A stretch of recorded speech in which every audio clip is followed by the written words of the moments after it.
Hello and welcome to day 7. Today is the final day of week number 1. And today we are going to finish off week number 1 strong because it is a workout day. So remember, unless your schedule desperately needs you to take an extra grow day here so you keep your training days consistent, we are doing 2 on, 1 off, meaning today is a workout day. Which also means, just like the other workout videos, we are going to be diving deeper into a muscle group and an exercise, which today is going to be shoulders. So I'm going to show you one of my favorite variations of a side lateral raise that really helps build up that width and those caps on the shoulders. And then we're going to break it down a little bit further and talk more in depth about the basics of shoulder training and what you need to master to get the absolute most out of your delts. Let's start with the exercise we're going to be going over today, which is cable crossed side laterals. So let's check it out. Okay, so let's dive into the cable crossover side laterals. This is an excellent exercise for the medial or side deltoids and really building up that cap and roundness on the sides. So startup position, you're going to be standing very close to the machine. You're going to stagger one foot slightly in front of the other. This just helps with balance. And then you're going to reach your right hand across your body to pick up the handle from the left side cable and your left hand over to pick up the right side cable so that the cables are forming an X across the front of your body. From the starting position, you're going to slightly flare your lats and bring your arms just a little bit away from your side so that you're starting with tension in the shoulders and you're making sure that the plastic bulbs at the bottom of the handle aren't touching each other too close together. This is your starting point. It doesn't really matter which cable is in front of the others. If it feels better to do one way versus the other, you find what works best for you. Once you get in the starting position, you're going to raise the weight in a controlled, explosive movement using the contraction on the side delts. At the top, you're going to pause for a split second, try and hold that weight just for a brief contraction at the top, and then, as always, take about twice as long to lower down to the starting position as it took to explode up to the top. The entire time, make sure you're focusing on the side of the delts and keeping tension there.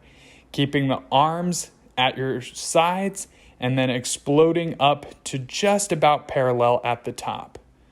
I've built up a strong range of motion on this, so I'm going a little above parallel, but if this feels awkward on your shoulder in any way, just stop at parallel. That's all you need. You'll notice at the end, once I start to fatigue from going full motion, I will do a few half reps and then a few partials to really finish it out. The nice benefit of the cables is it keeps much better tension on your shoulders than the dumbbells do, as we'll discuss a little bit later in this video. So here's the form one more time through. Explode up, control down, keeping a slight flare on the lats, constant tension on the side of the shoulders, use full range of motion in perfect form. As soon as you can't use full range of motion anymore, we're not going to get any rocking or body momentum into the movement. All we're going to do is shorten the range of motion, and using perfect form, just go up as high as you can, pause at the top, and control to the bottom. Once you can't even do any half reps anymore, then we're going to do a couple partials just to finish it off.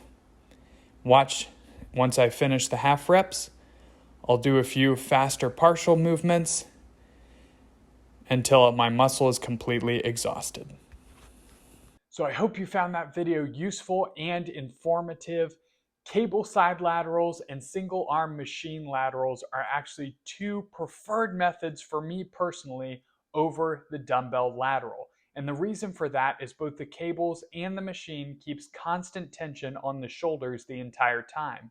Whereas with the dumbbell laterals, once you get about halfway down, you start to lose the tension on the shoulders as the dumbbells are pushing straight down. That's the way gravity works. The way the machines are designed and the way that we have the cables crossed in this exercise, the weight is pulling not only down but also inward, meaning you have tension going against your shoulder even as you start to flex up. This is why I prefer these methods, because you get much greater tension at the bottom end of the range of motion and lesser at the top when your muscle is actually in a mechanically weaker position. This is the exact opposite of the dumbbell, where in a mechanically stronger position, you have less tension, and in the weakest position at the top, you have the most tension of the dumbbell pulling straight down. This also makes it very hard to control the contraction at the top of the movement. Just picture this. If you're doing a machine side lateral or a cable side lateral with 10 pounds, you're going to find the most tension at about the midway point. Once you get out to the top, you actually lose a little bit of the tension, and just like you noticed in the demonstration video, you can hold that peak contraction for a couple seconds.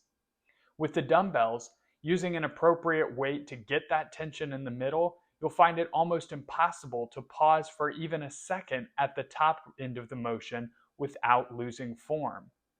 This is because the weight is heaviest in the portion while your muscle is in the mechanically weakest part of the portion. Now, I still do incorporate dumbbell laterals, but I will use them more as a finisher for shoulders rather than a staple movement. And I have found significant growth occurring in my side delts and that overall capped roundness since I've started focusing more on cables and machines. So if you have trouble getting a mind to muscle connection on your lateral raises, I highly suggest you give this a try as well. If the cable pulley starting points don't come close enough together at your gym, you can substitute this by doing this one arm at a time. You can also play and experiment with pulling the cable from the front of the body or bringing it behind the back to see which you prefer and which gives you a better contraction on the side of the delt. And lastly, when it comes to side delts, it is very important to focus on the form and positioning of the arm. This is one of the biggest mistakes I see next to excessive use of momentum with side laterals. And that is when a person's wrist comes up above their elbow during the side lateral movement. As soon as the wrist comes above the elbow, tension is going to shift more onto the biceps and less onto the shoulders. So what you want to do to combat that is you want to keep your elbows up, your wrists and thumbs facing slightly down. It doesn't have to be overly exaggerated, but if you are looking in a mirror, you should see your shoulders in line with your elbows and in line with your wrists. Or if anything, your shoulders should be slightly higher than your elbows and your elbows should be slightly higher than your wrists. As soon as you get to the point where your wrists come above your elbows, you've gone too far and tension has left the shoulders and shifted onto the biceps. This can also put your rotator cuffs in a vulnerable and dangerous position. So I hope this video gave you some good things to focus on next time you are hitting shoulders. So keep these key tips in mind. Always control the exercise, especially on the negative portion. Don't be afraid to experiment and use machines and cables over free weights when it comes to side laterals, as mechanically speaking, tension is better using the machines and cables. Always keep your elbows slightly higher than or in line with your wrists so that tension stays in the place that it is supposed to. And obviously, just like any other exercise, make sure you are focusing on keeping great form and progressively overloading either in reps or weight as according to the workout overview on the homepage of the course of the 6-week blueprint to living art. So I hope you have a fantastic workout today.